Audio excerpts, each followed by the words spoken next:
Hello बच्चों, MR topper academy में आपका स्वागत है। मैं मनोज रुवेला। जो मैंने इससे पहले प्रीवियस आपको एक लेक्चर दिया था, पार्ट 1 नंबर सिस्टम। तो आप ये पार्ट 2 नंबर सिस्टम के बारे में मैं आपको बताऊंगा।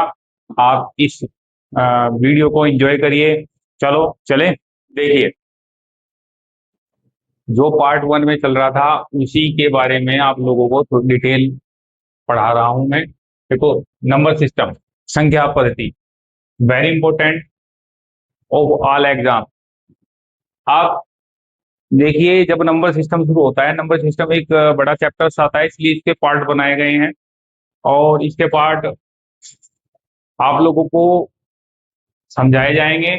और कौन सी संख्या कैसे प्रयोग की जाती है, कैसे क्वेश्चंस होते हैं, उसके बारे में आपको डिटेल बताएंगे। जैसे मान लीजिए, संख्याओं संख्याओं को उनके गुण और आधार पर, आपसी संबंध के आधार पर व्यवस्थित करना ही संख्या पद्धति है, नंबर सिस्टम है। मतलब जो नंबर का प्रयोग कैसे किया जाता है उसके बारे में आपके डिटेल है।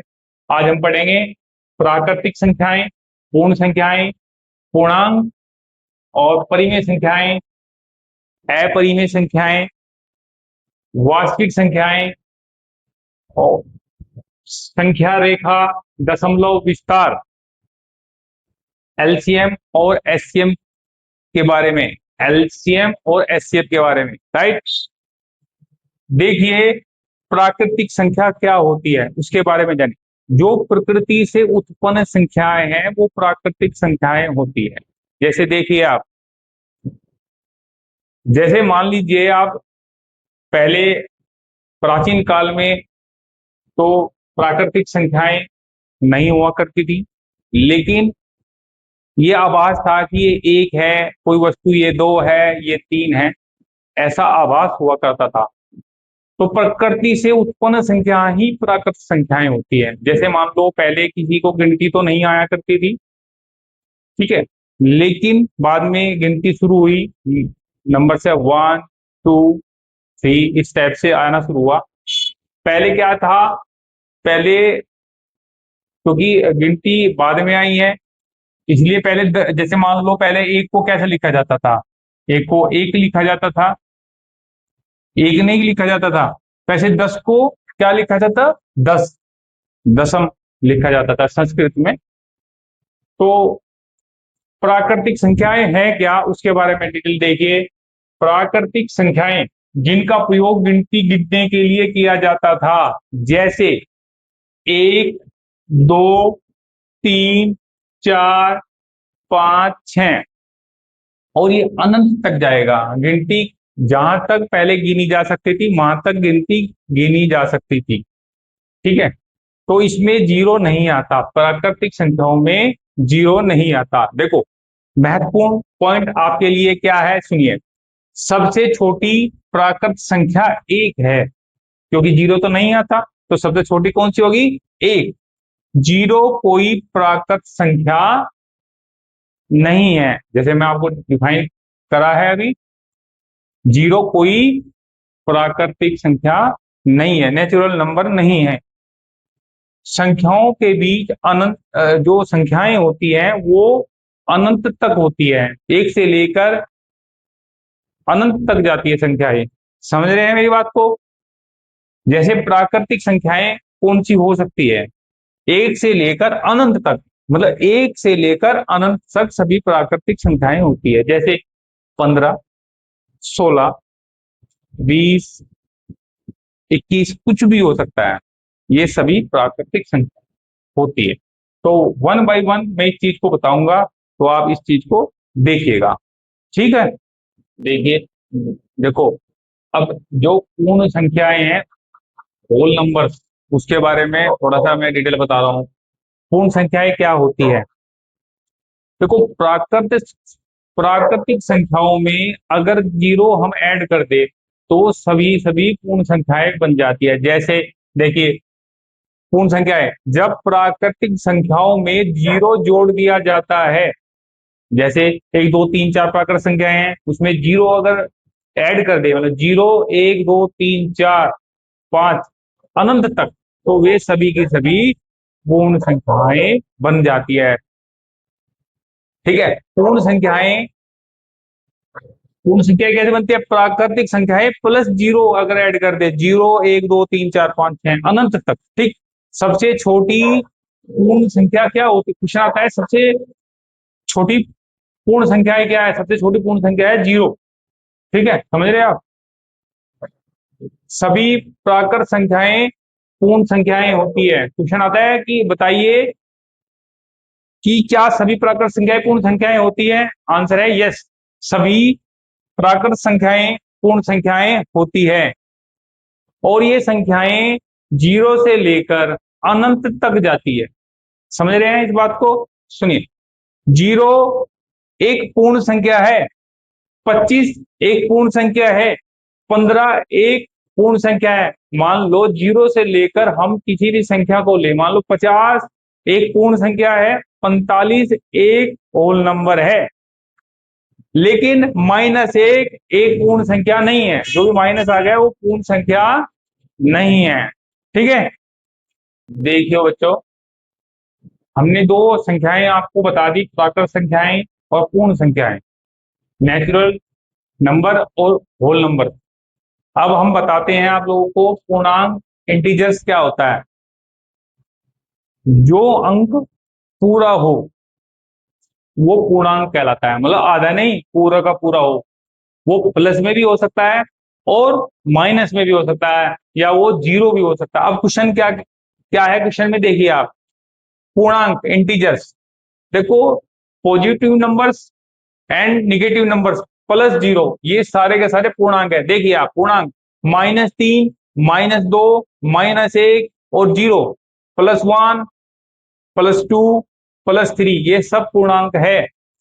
0 न तो धनात्मक है और 0 न तो ऋणात्मक है, मतलब ये ना तो निगेटिव है ना पॉजिटिव है। ये इंटीजर्स जो है ना तो निगेटिव है ना ये पॉजिटिव है। देखो, धनात्मक किसको कहते हैं? पॉजिटिव नंबर जो 0 से बड़ा होता है, धनात्मक जो 0 से बड़ा होता है। और ऋणात्मक किसको कहते हैं? जो 0 से छोटा होता है। हम कैसे प्रदर्शित करेंगे इसको? एक नंबर लाइन के माध्यम से हम इसको प्रदर्शित करते हैं। देखिए, ये 0 हमने बीच में लिया, अगर हमने नंबर्स बढ़ाए तो +1 +2 +3, ऐसे ही नंबर लाइन पे -1 -2 -3। समझे मेरी बात को? तो ये इंटीजर्स है, पॉजिटिव इंटीजर्स निगेटिव इंटीजर्स, तो इसके बारे में देखिए। ठीक है, समझ गए आप लोग? तो हम लोगों ने जो है ये प्राकृतिक संख्याएं पढ़ ली है, पूर्ण संख्याएं पढ़ ली है और पूर्णांक पढ़ लिया है। देखो बच्चों, हमने आप लोगों को तीन चीजें पढ़ा दी है, प्राकृतिक संख्याएं, पूर्ण संख्याएं और पूर्णांक। ठीक है, अब हम आप लोगों को पढ़ाएंगे परिमेय संख्याएं क्या होती है, रेशनल नंबर। देखिए, जो संख्याएं, जो रेशनल नंबर होता है वो पी अपॉन क्यू की फॉर्म में लिखा जा सकता है। जैसे 3/4 है, पी अपॉन क्यू की फॉर्म में लिखा जा सकता है, तो इसलिए वो 3/4 3/4 एक रेशनल नंबर है, परिमेय संख्याएं है। लेकिन 3/0 नहीं लिख सकते, क्योंकि वो अनंत बन जाता है, इसलिए ये अनंत जो है परिमेय संख्या नहीं होता। वे संख्याएं जो पी अपॉन क्यू की फॉर्म में लिखा जा सकता है, वो संख्याएं परिमेय संख्याएं होती है। ठीक है, जैसे 1/2 3/4 -2/3 7/5 -3 0 2 5/1, ये सारे के सारे परिमेय संख्याएं हैं। क्वेश्चन आता है, क्या सभी इंटीजर्स रेशनल नंबर है? यस, सभी जो पूर्णांक है वो जो सभी पूर्णांक है वो परिमेय संख्याएं हैं, सभी पूर्णांक परिमेय संख्याएं हैं। लेकिन 2/0 मतलब 2/0 परिमेय संख्या नहीं है, क्योंकि क्या बन जाता है? अनंत बन जाता है। अनंत। देखो बच्चों, अब हम लोगों ने आपको जो है परिमेय संख्या भी पढ़ा दी। अब अपरिमेय देखिए आप, इरेशनल नंबर।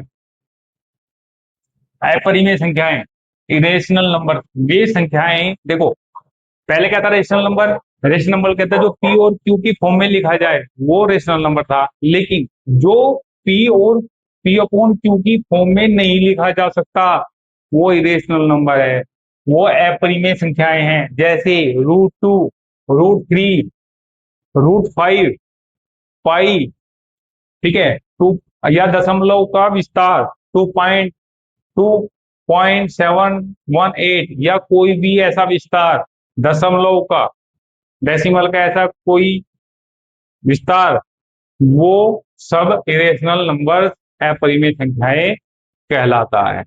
ठीक है। अब क्वेश्चन आता है क्या √2 परिमेय है? अपरिमेय? अपरिमेय। मान लो 22/7 अपरिमेय है या परिमेय? देखो ये तो पी अपॉन क्यू की फॉर्म में लिखा गया, तो जब ये लिखा गया तो ये अपरिमेय नहीं होगा, ये होगा परिमेय। ठीक है। तो हम ये आप लोगों को पढ़ा दिया है अपरिमेय संख्याएं। तो देखिए अपरिमेय, देखिए बच्चों, हमने आपको अपरिमेय तक पढ़ा दिया है। ठीक है। अभी वास्तविक संख्याएं क्या होती है उसको जानिए। वास्तविक संख्याएं परिमेय और अपरिमेय से मिलकर वास्तविक संख्याएं बनती है। ये कहा जा सकता है कि जो रियल नंबर होता है वो जो भी परिमेय संख्याएं होती है और अपरिमेय संख्याएं होती है, सबका मिलान, सबका जोड़, या परिमेय संख्या और प्लस अपरिमेय संख्या, सभी संख्या मिलकर रियल नंबर, वास्तविक संख्याएं बनती है। सभी वास्तविक संख्याएं एक रेखा, नंबर लाइन पर बनाई जा सकती है।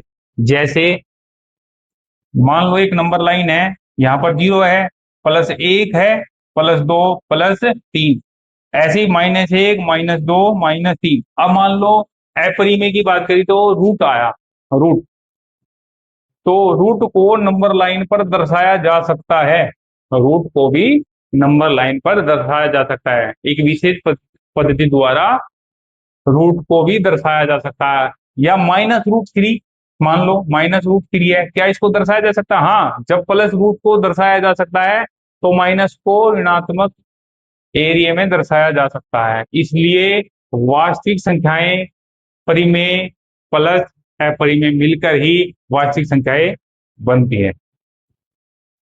देखिए बच्चों, हमने आपको वास्तविक संख्याएं भी बता दिया है कि रियल नंबर्स क्या होता है। अब बारी है संख्या रेखा की, नंबर लाइन की। देखो, नंबर लाइन से जो नंबर सिस्टम को या किसी भी परिमेय संख्या या अपरिमेय संख्या या वो जो है होल नंबर, ठीक है, इनको अच्छी तरह से समझाया जा सकता है या उस पर प्रदर्शित किया जा सकता है। देखिए आप, संख्या रेखा क्या होता है? संख्या रेखा, जो नंबर लाइन है, वो एक सीधी रेखा होती है, कर्व नहीं होती, वो एक सीधी रेखा होती है। जैसे हमने दर्शाया है सीधी रेखा है, इसमें एक जीरो होता है, क्योंकि हम लोगों, इसमें एक जीरो होता है। ठीक है। अब ये मानकर चलिए आप, संख्या को कर्व में लिखा जा सकता है। जैसे मान लीजिए 0 हुआ, +1, +2, +3, लेकिन अगर रूट का मान है वो 1.4 समथिंग होता है, ठीक है, तो वो रूट +1 +2 के बीच में आएगा, तो ये प्रदर्शित किया जा सकता है। इसी प्रकार इधर माइनस में है, -1, -2, -3। अब किसी भी संख्या के सामने अगर माइनस लग गया तो वो तो माइनस में होगी होगी, तो वहां -√3 भी हो सकता है, -√3। जैसे इसका 1.732 इसका मान है डेसिमल। दो परिमेय संख्याओं के बीच अनंत संख्याएं होती, मान लो दो परिमेय संख्या है, पी y/q की फॉर्म में है, मान लो 1/2 है, परिमेय संख्याएं हैं, और 3/4 है, तो इसके बीच में बहुत सारी अनंत परिमेय संख्याएं हो सकती है। ऐसे ही अपरिमेय संख्याओं के बीच बहुत सारी जो है अपरिमेय संख्याएं हो सकती है। ठीक है, समझ गए? तो नंबर लाइन एक समझाने का एक टाइप है, और नंबर लाइन से बच्चे बहुत आसानी से समझ सकते हैं, और हम लोग इसको प्रदर्शित करके बच्चों को अच्छी तरह से समझा सकते हैं, और आप लोगों के लिए लाभकारी होगा। ठीक है, देखिए बच्चों, हम लोगों ने आपको जो है नंबर लाइन बता दी है। अब दशमलव के बारे में बताते हैं, दशमलव विस्तार कैसे होता है। तो डेसिमल है, एक भिन्न होती है, जैसे 3/4 है। अगर दशमलव में लिखेंगे, डिवाइड इससे करेंगे, जैसे मतलब 3/4, तो डेसिमल लगेगा यहाँ पे, जीरो उतरेगी, तो 28, फिर 2, फिर 03, तो 3.75। तो ये क्या जो भिन्न है, जो फ्रैक्शन है, वो डेसिमल में चेंज हो गया। तो 0.75 ये डेसिमल है। देखो, सीमित दशमलव 0.25, क्योंकि इससे आगे डेसिमल 0.25 में जो है डिजिट यहां तक है। असीमित आवर्ती में 0.33, मतलब ये मान लो 3 ही 3 आता रहेगा, है ना, ये जो है असीमित आवर्ती है डेसिमल में। असीमित, अब ये मान लो ये, अब एक ऐसा होता है कि 1.41 और डिजिट चेंज होती रहती है, तो एक डेसिमल ऐसा होता है। ठीक है,